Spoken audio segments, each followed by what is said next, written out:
Has anyone ever said, hey, you should write a book? And maybe that made you feel good for a second. And maybe you even started, but then you got stuck and you didn't know how to finish what you started. If so, then today's guest is going to be able to offer you some simple, actionable steps on how to transform your book idea into action. And even if you're not writing a book, you might be surprised how some thought to alchemy can help bring you clarity to your life or business. You've heard it said that storytelling is everything. But what if everything is storytelling? What if every action we take, every word we speak, every thought we think is a story? If so, then we all need to be better storytellers, because the story we tell will determine the impact we make in our lives, in our work, and in our dreams. I'm Jonathan Jordan, your storytelling coach, and this is Everything is Storytelling, a podcast for people obsessed with story. Our guest today is Jordan Ring, a ghostwriter who specializes in business nonfiction and helping aspiring authors overcome the obstacles of getting their ideas out of their head and onto the page. He has a book coming out super soon, Nonfiction Alchemy, and it's focused on the process of helping people finish their book. He hails from Maine, but currently lives in Portugal with his wife, Miranda. And when he's not writing, you will often find him playing paddle, whatever that is. Jordan, even though this is not an episode about paddle, do you want to maybe briefly explain your fascination with that sport? Oh, absolutely. So yeah, first of all, Jonathan, thank you so much for having me. I love jumping on these things. I'm happy to talk about this stuff. If you want to talk about paddle the whole episode, that's fine with me. You'll have to cut me off at some point. Basically, paddle is if you have tennis and you have squash and you lump them together, and then it's basically the baby that those things would make. Like, that's what it is. Like, you picture like a squash court and then a tennis net, always played in doubles, and is just one heck of a good time. I love it. Okay. I think that helps a little bit. I mean, when I think of squash, I think of the vegetable, but yeah. Not that, yeah. You're not lobbing vegetables at each other. So I wish, actually. That'd be awesome. So yeah, talk a little bit too about why you are calling this book of yours Nonfiction Alchemy. I think that's just a good place for us to start in terms of what you do and how you help people with storytelling. Like, what does that term mean for you in the context of someone sharing their story? Sure. So I picked the word alchemy, not just because I like it, which I do. I like that word. But I picked it because so much of putting a book together is all of these little pieces that you're just kind of stewing together. Picture like a witch's cauldron almost. Like you're stewing everything together. Like I think it can be very overwhelming for people to say, like, okay, I mean, it is overwhelming, right? Like, hey, I want to write a book. Like, what do I do next? Or where do I even start? But I like the term alchemy because it's like, hey, we can put these little pieces together. We can have an ingredient list. And yes, it's still going to be your book. It's going to be unique, but here's how you can put it together. Here's how you can do it. And here's some steps. I never once say like, hey, this is going to be easy, but following this recipe almost can help you make the process easier. And more than anything, it helps you actually do it and get it done, which is a big part of, what I like to help people with. Yeah, totally. That makes a ton of sense. Have you ever read Frankenstein by Mary Shelley? No, I have not. I've started to read more classics. I started a couple weekends ago to read the book Dracula. Actually, I've really been enjoying that. Nice. But I've not read. Obviously, I know of Frankenstein, but have not read it. Yeah. So one of the things I love about Frankenstein, I just actually literally started listening to the audio version again yesterday. It's cool. It's spooky season, so it makes sense. And one of the things I love about that book so much is Victor Frankenstein in his process. I don't want to give away too much for you. Just go read it. But they talk about alchemy in the book and how it's this kind of intersecting point of both science and magic. And so he starts reading these books about alchemy, and that's part of where he discovers the secret of life and how to create life. Now, your book is going to help people avoid his mistake, though, Yeah. when they're creating their book, which his mistake is, yeah, he had all the ingredients and, he had the spark, but he didn't have the long-term plan, right? So let's talk about that a little bit. Like, why is having that plan so important when you sit down to share your story with people? So I think what you said is great because it's very important because you can create Frankenstein's monster, right? Like if you're not Yeah, exactly sure what you're doing, or even if you follow like certain pieces of advice, like you could end up creating a monster. yeah, I've done that in the past. And I share this in my book. Like, here are the mistakes I've made, and here are the things that I don't recommend anyone do. You don't have to follow in my footsteps with this, and here's how. So it's like almost like, hey, and I didn't use this analogy, but I like it. But thinking about like, here's how you can avoid creating that monster in this mm, alchemical mixture. It doesn't have to be that way. And yeah, the whole journey of it is that, yeah, you may make mistakes. You may yeah, end up creating a monster, but that's fine. You can potentially get someone to help you fix that or make it better or add some clarity there. right, But yeah, it is such a long term and thing that you need to plan. You need to plan for. You need to have some kind of structure, or you're really never going to get it done. I mean, that's one of my biggest things. Is like, hey, just get the first draft done and then get help from there. But I see that time and time again of people not able to do that, or they have this idea in their head, I want to write a book, or even right. better, like someone told them they should write a book, and that is very common too. People Yeah, come and say, hey, people have said I should write a book. Like, what are my next steps? What should I do?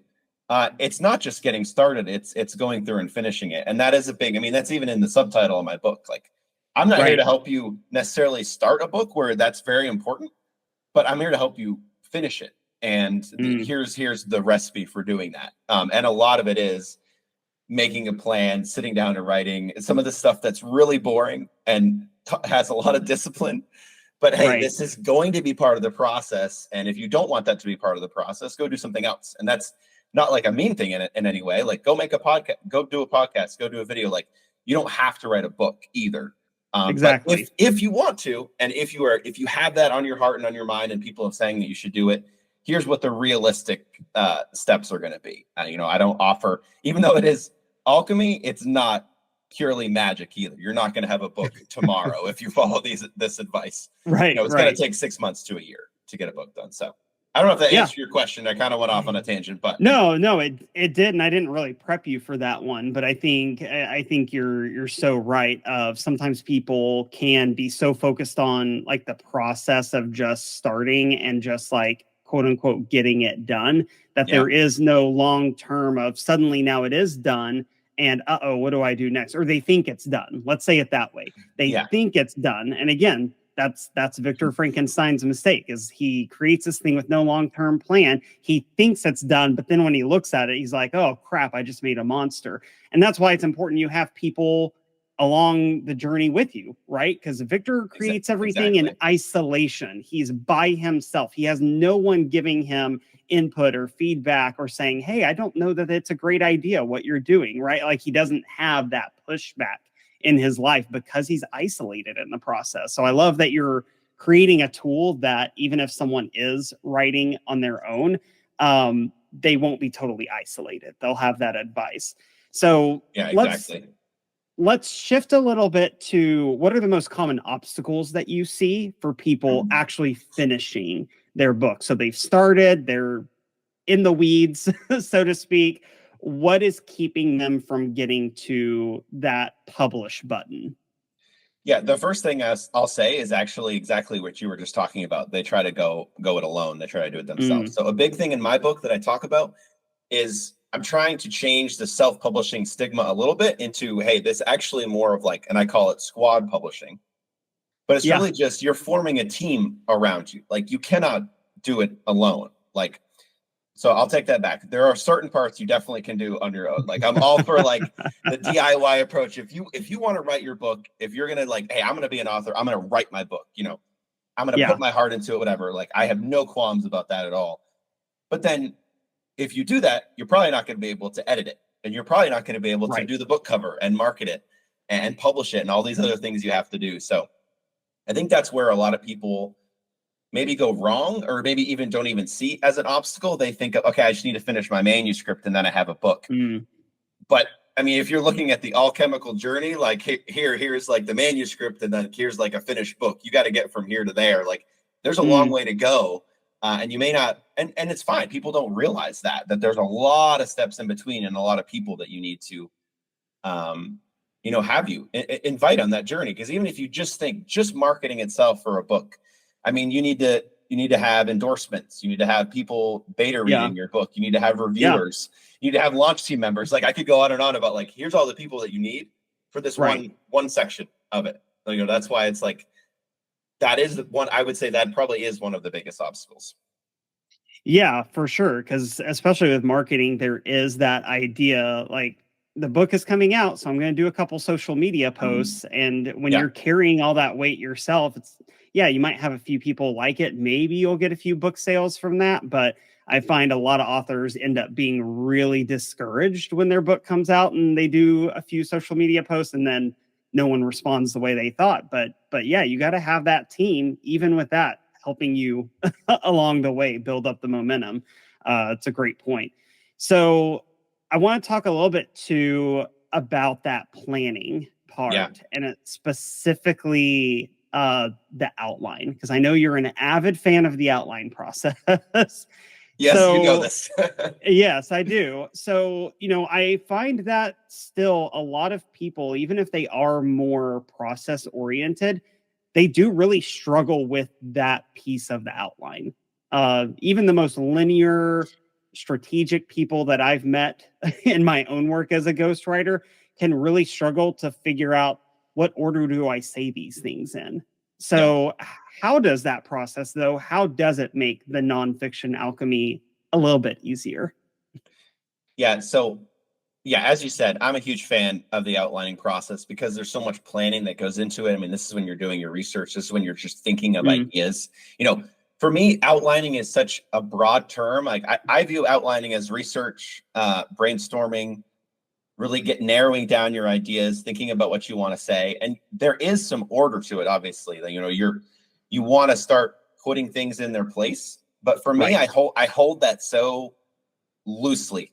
And that's the part of the outline I probably hold the loosest. If I say, hey, this is going to be chapter 1, because from writing a book, I know that, like, chapter 1 may end up being chapter 10 by the time it finishes. Like, that's so normal. And I think normalizing that a little bit, and hopefully that helps people that are thinking about writing a book, and that are overwhelmed by the outlining process, that outline does not have to be perfect. And that's something I share. Like, you want to get it to where you feel like maybe 70% good about the outline, and then you want to jump into your book, because the outline should never ever be an impediment to getting started on the book. It should only feel like this helpful document that's going to make sure that you write your book, and then by the time you go to write the book, you're going to have something that's a useful tool. I think it can become this, like, oh, I have to do an outline, like that means I haven't even started yet. I think there's a little bit of a reframe that I like to share with people. Say, okay, you've already started your book. For one thing, you've started it in your head. Like, the outline is just that next concrete step. If you're working on your book outline, you've started your book. Because when you write a 70% outline, or you write like a pretty good outline, you're going to get to your book. And then the words are just going to flow from there. There's going to be a lot that you're like, oh, I have no idea what to say about that. That's completely fine. You'll figure that out as you go. Right. But at least having some kind of anchor, some kind of tool that you can pull from, for me, is invaluable, because it's not that I'm sitting down on my computer. Okay, what do I want to write about now?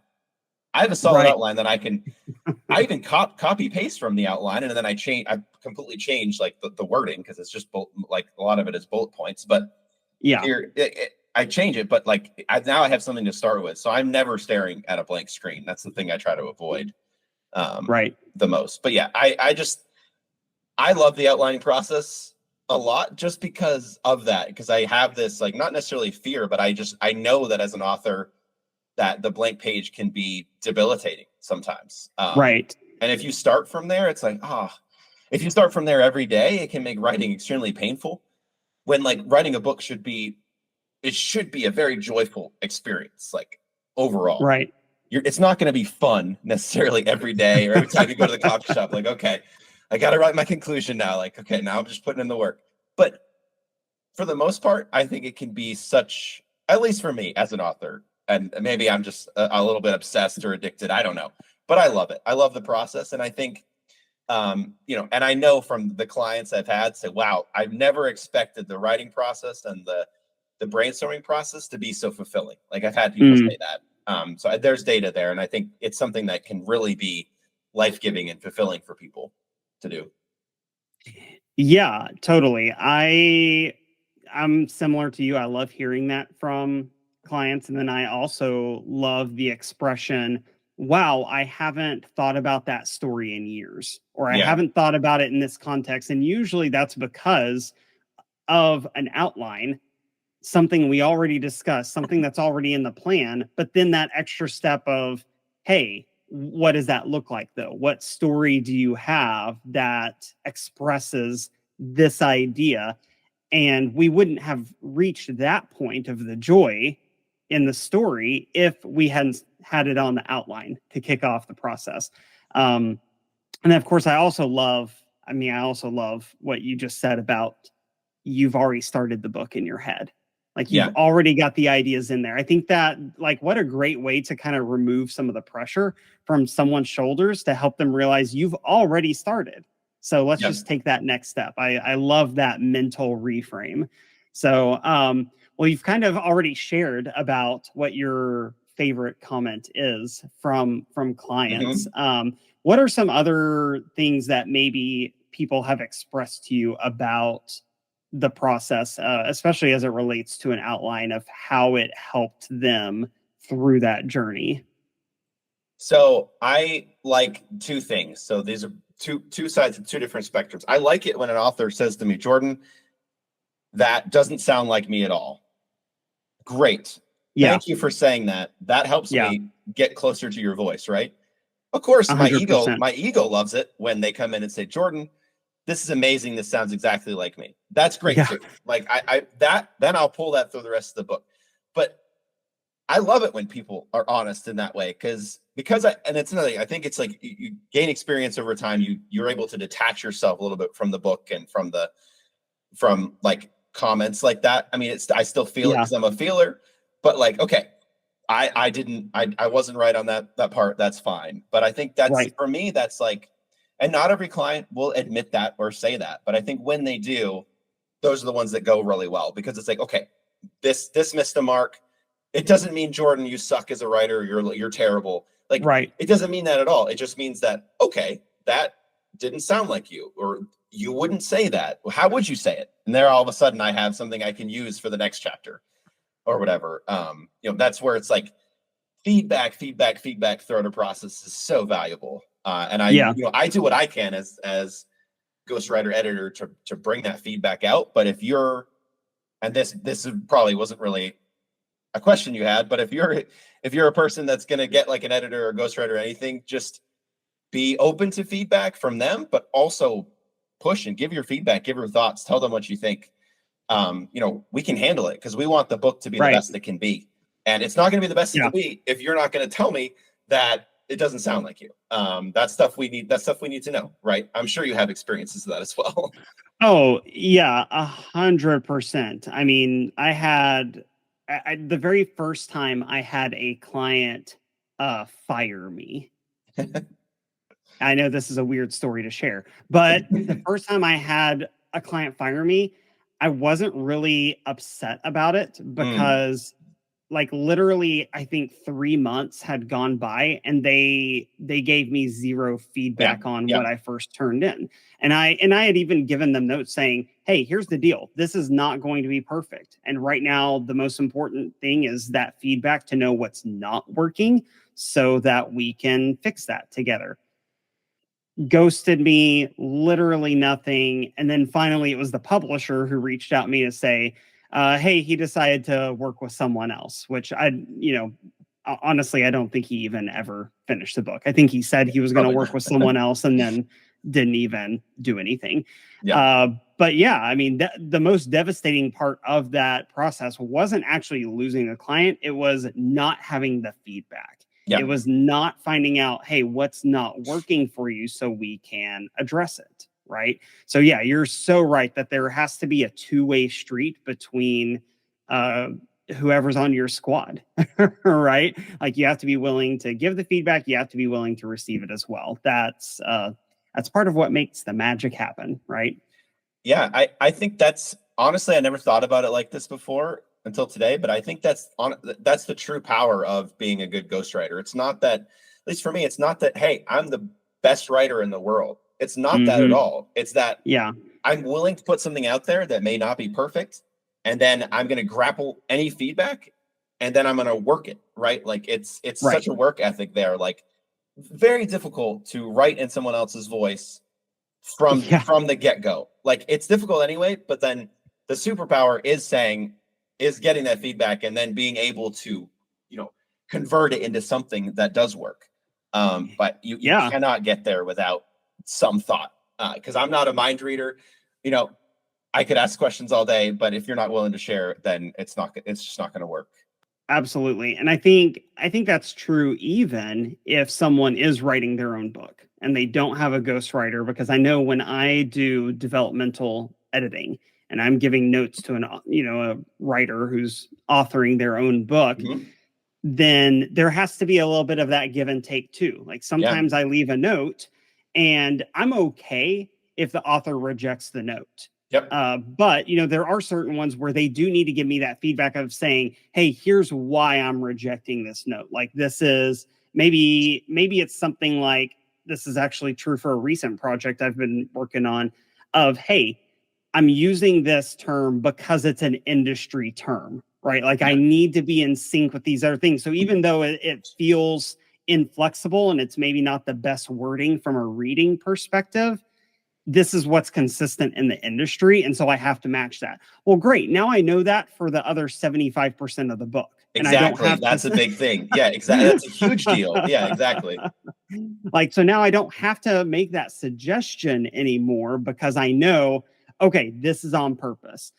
Versus sometimes helping that author find their voice, right? And helping them figure out what they need to sound like in a book. Because I'm sure you've run into this too. Not even everyone who writes for a living knows what they want to sound like in their book. Yeah. And, being able to nail down that voice, you usually need a sounding board. Yeah. To find out where that needs to be. So that could be beta readers. That could be an accountability partner. That could be a developmental editor. But you need someone in the arena with you, helping you find that voice. So that's I'm glad you went that direction. That's such an important topic.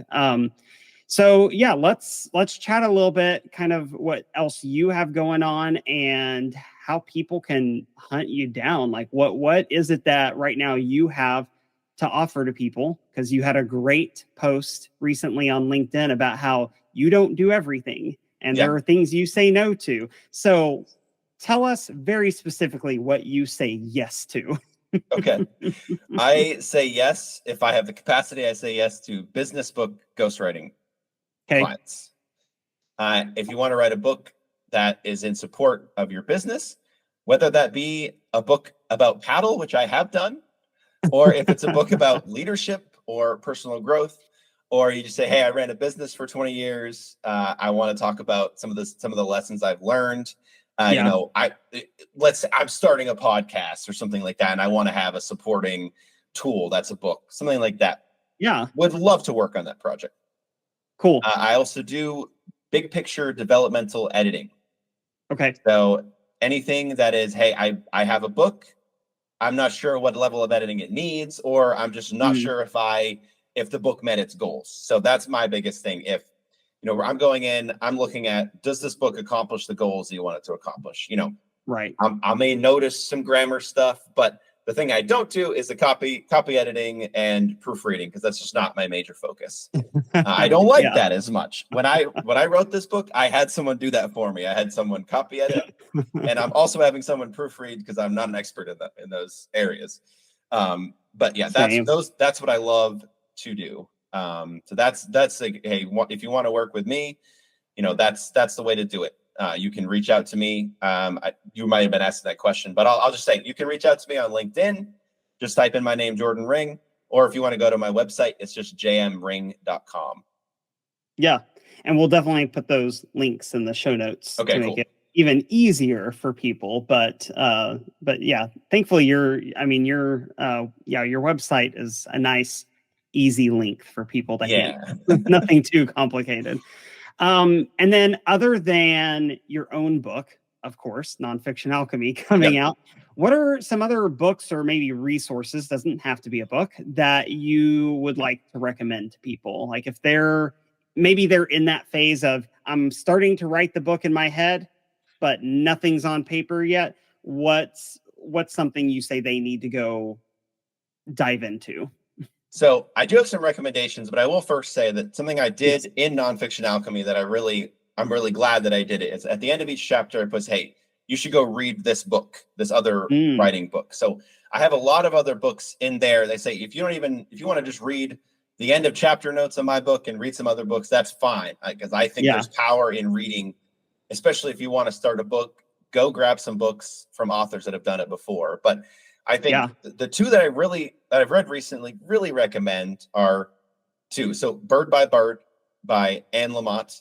Great one. It's a very it's surprising that I like it because it's I don't know, maybe not surprising, but it's not like concrete, it's not super practical, but it's very much like, here, this is the writing. This is why writing's great. And it's written so well.